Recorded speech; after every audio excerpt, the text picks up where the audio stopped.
A grande guerra do mundo de One Piece está prestes a começar, e com isso, um novo treinamento está começando. Agora realmente é oficial. Luffy precisará de um novo poder e treinamento para vencer os Cavaleiros Sagrados e o governo mundial. Mas então, se você quer saber sobre tudo isso e muito mais, então fica aqui comigo, que é isso que eu vou te mostrar agora. No capítulo 1146, finalmente nos é revelado o verdadeiro objetivo do governo mundial. Gunko, uma cavaleira sagrada, revela para o Chapéu de Palha que em um certo dia, todo mundo de One Piece simplesmente desapareceria, ou pelo menos era isso que deveria acontecer. Mas Gunko diz que uma parcela dos humanos percebeu isso e anunciou ao mundo, sendo esses o Professor Clover, que estudou os poneglyphs, descobrindo os segredos do século perdido, e também Vegapunk, que herdou os estudos de Clover e dos arqueólogos e anunciou isso para o mundo todo com uma transmissão mundial. Ou seja, o objetivo do governo mundial é simplesmente destruir o mundo. Mas gênios como Vegapunk e Clover estragaram tudo. No capítulo 1112, o gênio Vegapunk anunciou que o mundo acabará para as pessoas. É por isso que desde 700 anos atrás temos a construção de estruturas como Tequila Wolf, além de outras parecidas. Porque o governo mundial já planeja há séculos descer para a superfície em terra firme, para que utilize a Red Line. Mas primeiro, para isso, eles precisam remover as pragas que vivem na superfície, inundando todo mundo para eliminar primeiro todos os humanos da face da Terra, para que assim eles finalmente possam viver na Terra só para eles. Mas para isso, o governo mundial precisava de uma energia para sua arma antiga, poderosa o suficiente para destruir o mundo e aumentar o nível do mar, conforme vimos com Lulusia, e esse é o poder da Mother Flame. Apenas agora que esse plano secreto foi revelado por alguns pesquisadores, o governo mundial não tem outra escolha senão ir para a guerra. E é isso que eles temiam desde o início. Uma grande guerra eclodirá e engolirá o mundo inteiro. E é por isso que os Cavaleiros Sagrados estão em Elbaf nesse momento, porque de acordo com a Gunko, os gigantes são a chave de tudo. O lado que tiver o formidável exército de gigantes terá a grande vantagem na guerra. É por esse motivo que eles estão sequestrando as crianças de Elbaf, para usá-las como reféns e forçar os gigantes a lutarem ao lado do governo mundial.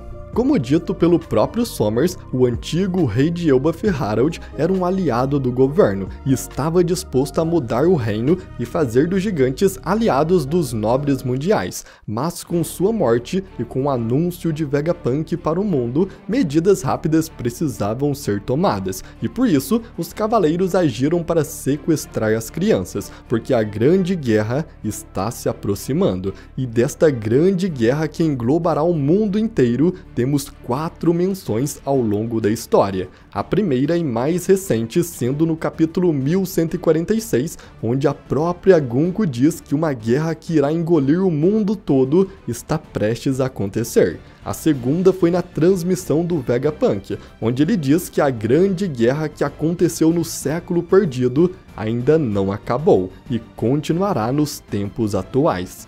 Já depois da batalha em Dressrosa, no capítulo 801, tivemos o famoso discurso de Doflamingo, no capítulo intitulado Uma Declaração de Guerra Sem Precedentes, onde Doflamingo diz que só existe um único trono, e os piratas estão atrás dele. Por isso, a Guerra do Trono está prestes a começar.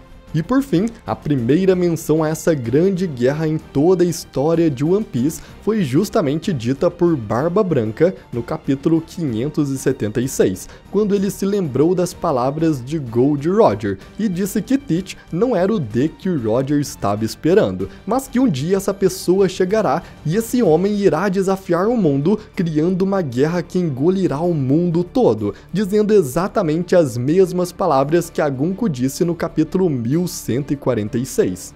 A coisa que o governo mundial mais teme é justamente isso, a guerra que está chegando. A hora em que o escolhido finalmente voltar e desafiar o governo, o impedindo de realizar seu grande plano, e já se preparando para esse momento, até porque a pessoa certa já está aqui, ele é Monkey D. Luffy, o próprio Joy Boy. O governo já está se movendo e tentando adquirir a força dos gigantes, para ter uma vantagem nessa batalha. O homem de quem Barba Branca falou antes de morrer é justamente Joy Boy.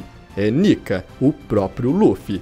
Essa nada mais é do que uma continuação de uma guerra que se estende a gerações, desde o primeiro Nika do primeiro mundo, até Joy Boy no século perdido e agora com Luffy, porque o próprio Vegapunk anunciou: a guerra ainda não acabou. Porém, com a guerra se aproximando e Luffy sendo aquele que terá que ficar à frente de todos, temos um grande problema. Luffy ainda não está pronto e nem tem força o suficiente para vencer o governo mundial. Vimos em Egghead que os Gorosei possuem um poder especial, uma regeneração absurda que permite com que eles regenerem seus corpos de qualquer ferimento, seja o mais brutal possível. Se perder um braço, ele simplesmente cresce de volta. Se tiver seu peito perfurado, o ferimento irá cicatrizar instantaneamente, ou até mesmo se tiver sua cabeça completamente explodida, ela crescerá novamente em segundos. Por causa disso, em Egghead, Luffy não conseguiu fazer nada contra os Gorosei. Seus golpes não tinham qualquer efeito e a única coisa que ele teve que fazer foi fugir. Luffy passou a maior parte do tempo apenas fugindo em Egghead. Afinal de contas, não havia nada que ele pudesse fazer. Ele não tinha forças para superar a imortalidade dos Gorosei. E agora em Elbaf, a mesma coisa está para se repetir, porque no capítulo 1146 descobrimos que os Cavaleiros Sagrados, assim como os Gorosei, também possuem a regeneração que os tornam imortais. Gunko regenerou mais da metade de seu corpo após ser explodida pelo Usopp, e inclusive ela sozinha derrotou o Jinbe, o Brook, o Usopp e a Nami, 4 chapéus de palha ao mesmo tempo. Então está completamente claro que para o Luffy derrotar os Cavaleiros Sagrados em Elbaf e ter a capacidade de liderar a parte contra o governo na Grande Guerra, ele precisará de um novo poder, de uma nova força capaz de superar a invencibilidade dos Gorosei e dos Cavaleiros Sagrados. No capítulo 1109, Luffy fica completamente irritado com a invencibilidade dos Gorosei, já que ele não conseguia fazer nada, o que mostra que Luffy ainda tem o que aprender. Apesar de estar mais forte do que nunca, ele ainda não chegou no seu auge. Um detalhe curioso que eu acabei percebendo é que no capítulo 1146, quando Usopp usa sua Pop Green explosiva na Gunko, ela realmente vê o ataque, mas não faz nada para desviar. Ela se deixa ser atingida porque simplesmente não sente dor. Tanto os Cavaleiros Sagrados quanto os Gorosei não desviam de nenhum dos golpes para mostrar a sua superioridade, como deuses realmente que não temem os ataques de meros humanos.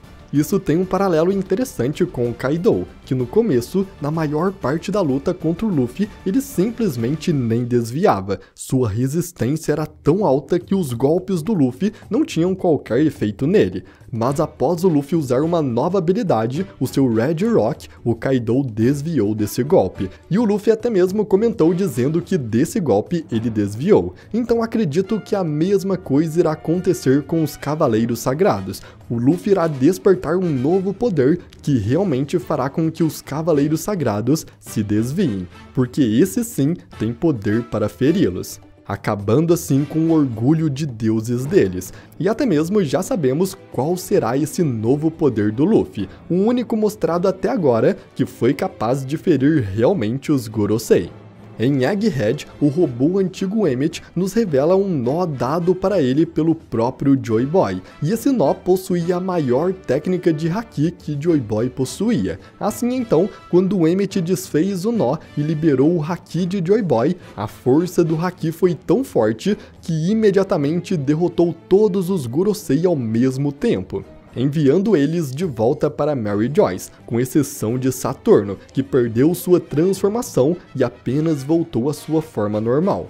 Isso nos mostra qual é o próximo passo da evolução do Luffy, um novo haki poderoso o suficiente para quebrar a invulnerabilidade dos Cavaleiros Sagrados. O primeiro treinador de haki do Luffy foi Silvers Rayleigh, que o treinou por 2 anos, o ensinando a usar os 3 hakis básicos. Depois disso, o Luffy foi aprendendo as outras versões do haki por conta própria em situações mais complicadas, geralmente no meio de uma luta, sempre se adaptando para vencer. Ele desenvolveu a visão futura enquanto lutava contra Katakuri, quando percebeu que também precisava ver o futuro para vencer. Ele aprendeu o Ryo em Wano com o Ryogoro, que o ensinou a base enquanto Luffy treinava nos guardas da prisão de Udon.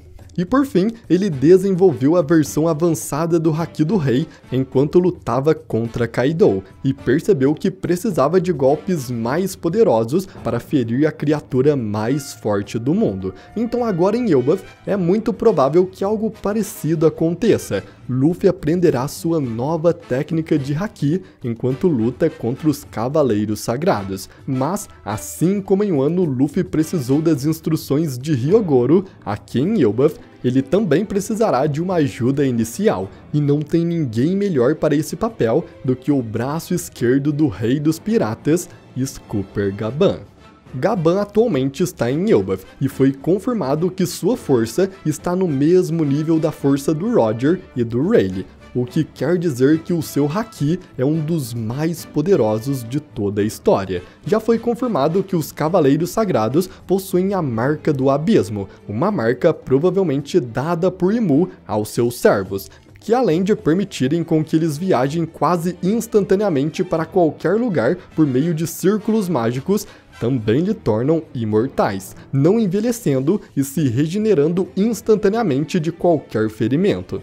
Ou seja, o poder dos Cavaleiros Sagrados vem diretamente do Abismo, que, como o nome mesmo diz, é um lugar de escuridão total. Então o poder que irá contra isso é justamente o poder da luz, que se encaixa perfeitamente na figura do deus do sol Nika, que Joy Boy foi e que Luffy é atualmente. Inclusive, até agora Joy Boy foi o único que vimos ser capaz de ferir os Gorosei.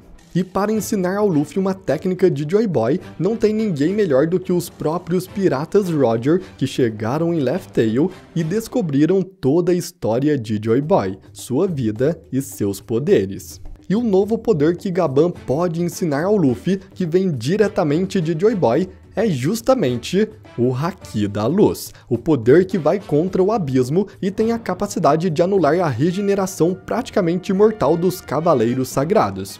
Geralmente, os hakis em One Piece têm uma tradução diferente em outros países. Aqui no Brasil, o conhecemos apenas como Haki do Armamento, Haki da Observação e Haki do Rei. Mas uma tradução também oficial é Color, que significa literalmente cor. Em inglês e japonês, que é o oficial, eles também chamam de Cor da Observação, Cor do Armamento e Cor do Conquistador.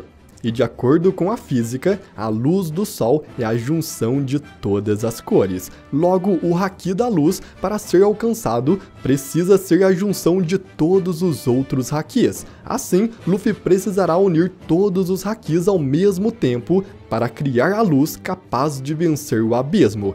A técnica suprema, o golpe que Joy Boy usou mencionando ser o seu golpe mais poderoso, nada mais é do que a junção de todos os 3 hakis, sendo o Haki da Luz. E Gaban, sabendo disso, instruirá Luffy a desenvolver o seu poder máximo, a realmente se tornar o verdadeiro Deus do Sol, o escolhido para vencer o governo mundial na Grande Guerra e finalmente trazer o amanhecer para o mundo de One Piece. E bom galera, já faz um tempo que eu venho pensando em um novo Haki que pode ser a junção de todos os outros, um golpe usando os 3 Hakis ao mesmo tempo. E levando em conta que o Haki também é chamado de cor e a luz tem todas as cores, faz muito sentido o Luffy, que é o deus do sol, ter o Haki da Luz, o Haki que usa todos os outros Hakis e que vai diretamente contra o abismo, a luz que destrói a escuridão. Mas então, eu agradeço muito por você ter assistido até aqui e até a próxima!